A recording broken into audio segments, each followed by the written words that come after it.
This is the inside of the Compass Corona 554. If I firstly move to the main control panel, I can turn the 12 volt on the master switch just here. Once we do this, we'll get a reading of the voltage of the leisure battery just here, and you can see the majority of the lights have now come on, and all of these can be turned on and off on their own switches. Directly above the master switch we then have a switch that says lights, and this one will do the entrance lights, awning light on and off just here, and then we have water pump on and off just here. We need the water pump on so we can get water out of the taps and fill the boiler if it has been drained down. Whenever the pump is in operation, the red light will illuminate. Directly beneath the main control panel is the control panel for the Aldi heating and hot water. On and off just here. On initial startup, it will let you know if you're connected to main supply with a little picture of the 2-pin plug just here, and it will give you an internal temperature of the caravan. If I now press menu, it will bring up its basic functions, and at the top here we have the thermostat for the heating, literally plus and minus just to pick whatever temperature you would like it to be inside the caravan, and it will drop all the way down to 5 degrees for frost protection and go all the way up to 30 degrees. Next we have a picture of a shower head, and this is hot water. So currently hot water off, hot water on, and hot water in boost mode. Boost mode was mainly designed for if there's going to be more than one of you having showers in quick succession of each other, or if you just want hot water very quickly. If you do perform this boost and the heating is running, the heating will turn off as it needs to use that extra power. So even though now I've turned the heating on and the hot water, the system hasn't actually fired up yet because we now need to give it a power source. So if we're connected to main supply, we can run it off the mains, and we can run it on 1 kilowatt, 2 kilowatts, or 3 kilowatts. And this is all just dependent on the ampage of the site you're on to try and avoid tripping. If we have no main supply, we can run on gas. And what we can also do if we have both power sources available to us is run in dual fuel mode. Dual fuel is very handy, especially in the winter months if you want to get up to temperature nice and quickly. If I now come to the cog and press this will take us into the settings menu, and in here we have a picture of a moon and a sun. So firstly, if I press the moon, you'll find that this is night mode. We can turn night mode on and off just here. We can then set what temperature we would like it to be for that period of time. We can then set when we would like night mode to begin, if it's for all days of the week or just an individual one, and then when we would like night mode to end. We can, by highlighting this one here, invert the backlight, so this screen goes from white to black and the writing goes from black to white. And if I highlight this one, in night mode now, we would not have any hot water. This is a good option to have if you are wild camping, so you're not wasting gas heating hot water whilst you're asleep.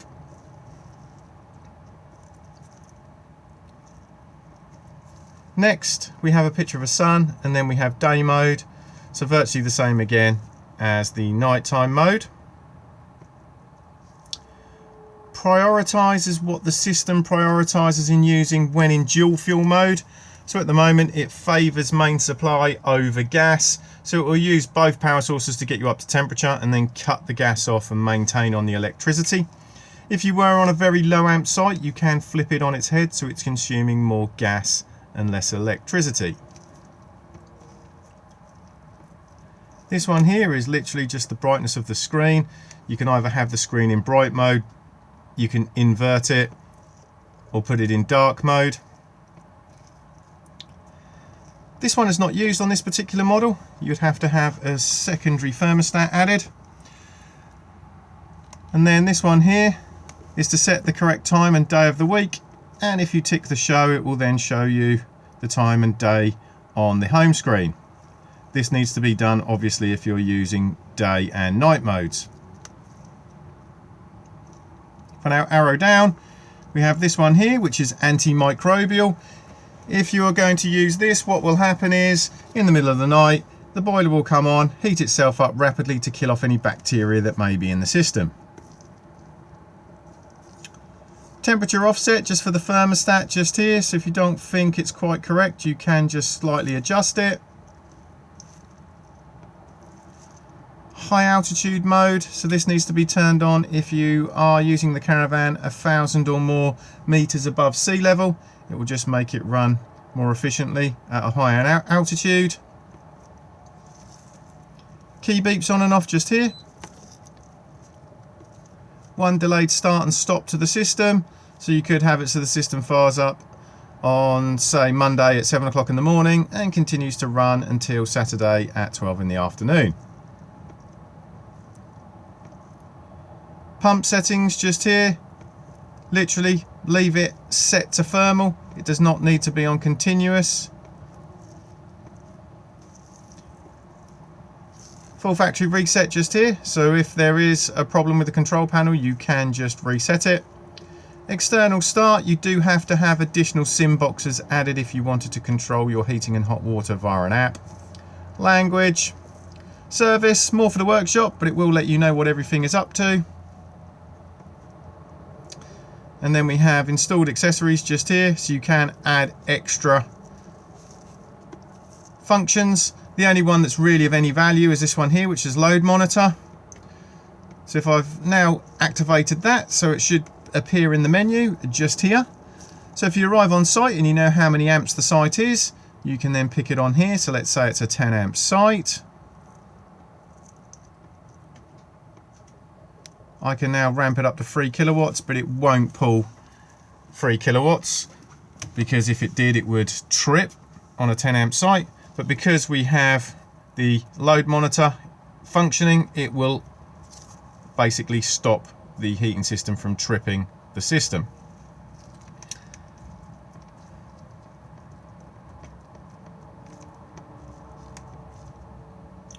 If I now move to the bench seat just here and remove the cushions, you can now see the Aldi boiler just here.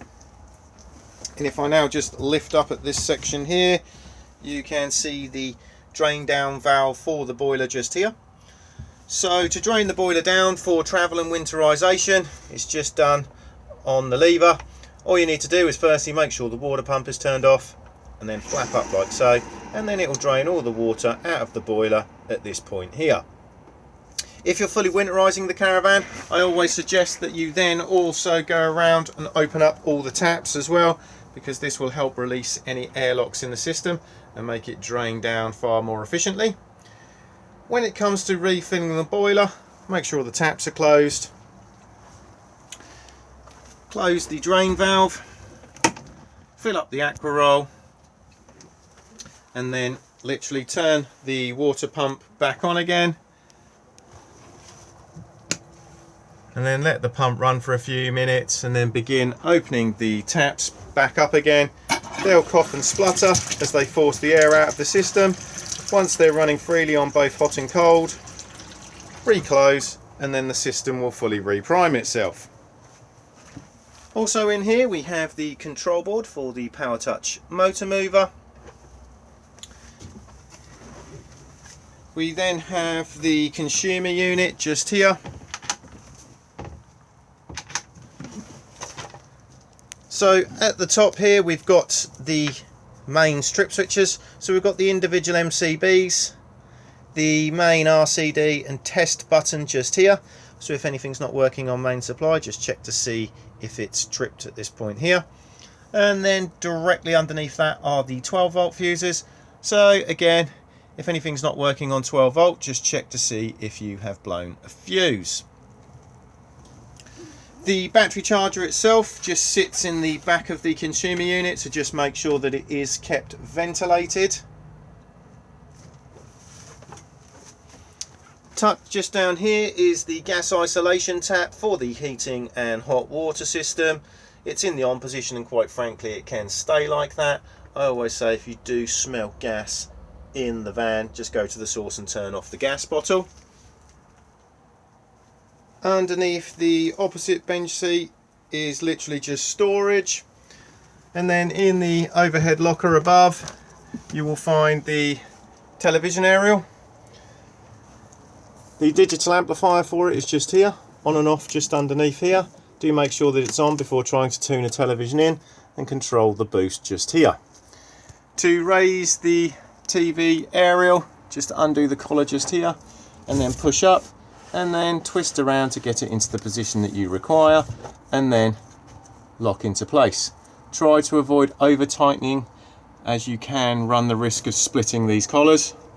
At the moment the aerial is sitting in the horizontal position. It can be flipped to a vertical position for additional tuning, and you just turn the tail just here. Always make sure that it's back in the horizontal position and down for travel. Also in here is the radio. This is a CD player just here, and you have USB and auxiliary plug-in points as well. On and off on the button that says SRC.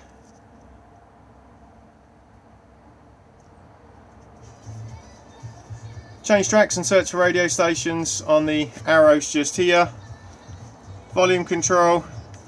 If you need to access its menu, just press the volume button in, and then just navigate it by rotating, and anything you need to go into, just press again. To get back out, just press the return button just here. We have easy graphic equalizer just here. Just by pressing SRC will switch you between your auxiliary, USB obviously, or CD if you had one inserted. And then you have your band change just there from AM to FM.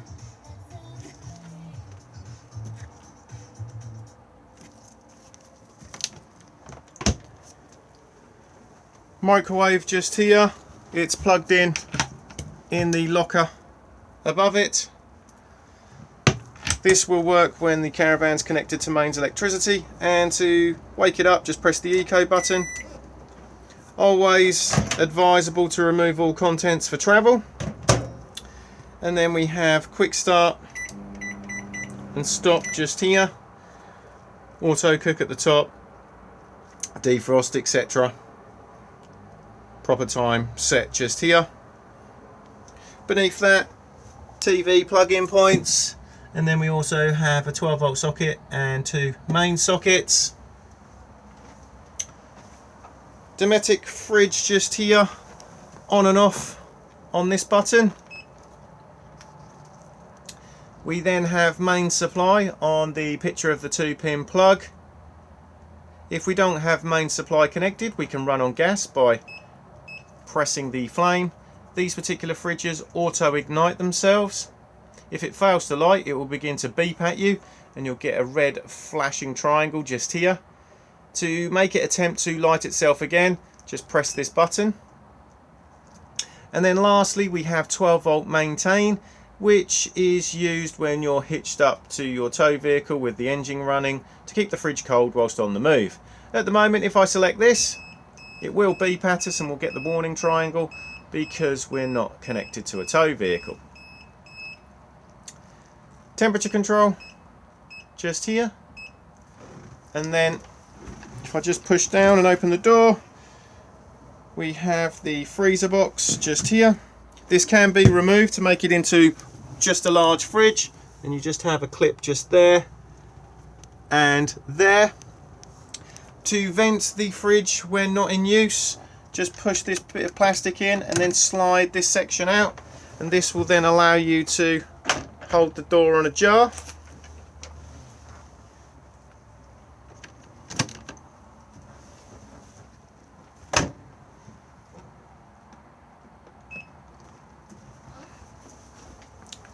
Hob just here, we've got the electric hot plate, which, like the microwave, will work when the caravan's connected to mains supply.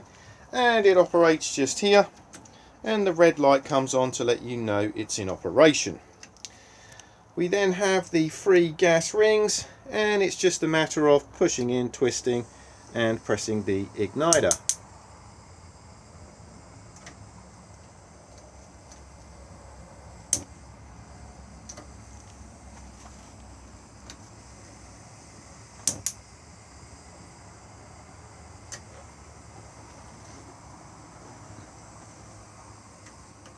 Directly beneath that we have the grill, and exactly the same again, just push in, twist and push the igniter.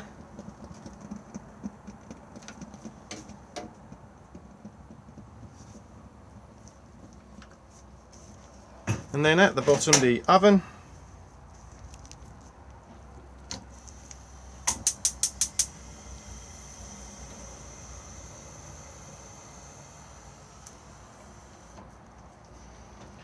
Directly beneath the oven we have storage. We also have a plug plugged in just here, which is for the electric hot plate, and then we have both gas isolation taps for the fridge and the cooker.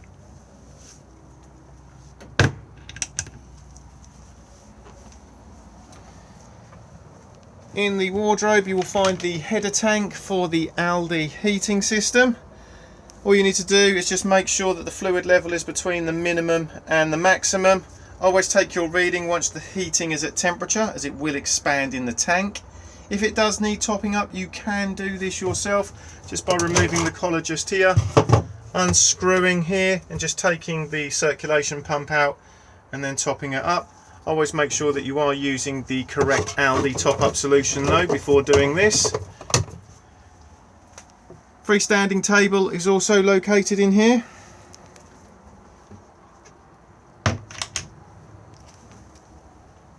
And then we have the transverse fixed bed. It lifts up on gas struts and has plenty of room beneath it. If I now pop it back down again, to extend it, just pull on the handle just here, slide it out, and then just drop the cushion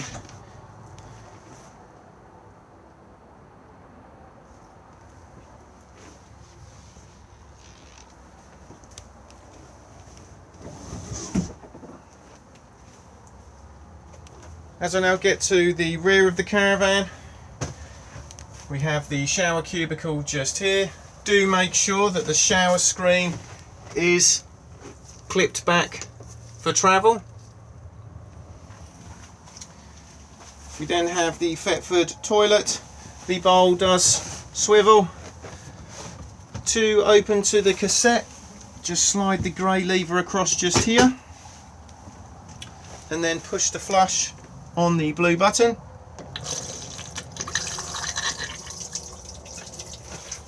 And then reclose again. If this has been left open and you try to remove the cassette from the outside, it will not come out. So if you do feel resistance, just make sure nobody's left it open. Level indicator just here, so this will illuminate to let you know when the cassette needs emptying. And then we have the basin just here. As you can see, still a bit of air in the system at the back here, so just move between hot and cold until it's running freely, and then reclose. This rear partition door needs to be closed and secured for towing.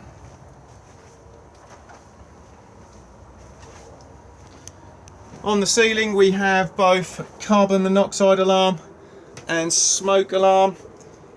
Just press the buttons just to check that they are fully operational, as they do require batteries. We then have the front bed. This section just pulls out and then just drop these backrest cushions to fill the gap. What you can also do is remove this chest of drawers if you do want a very large double bed as well.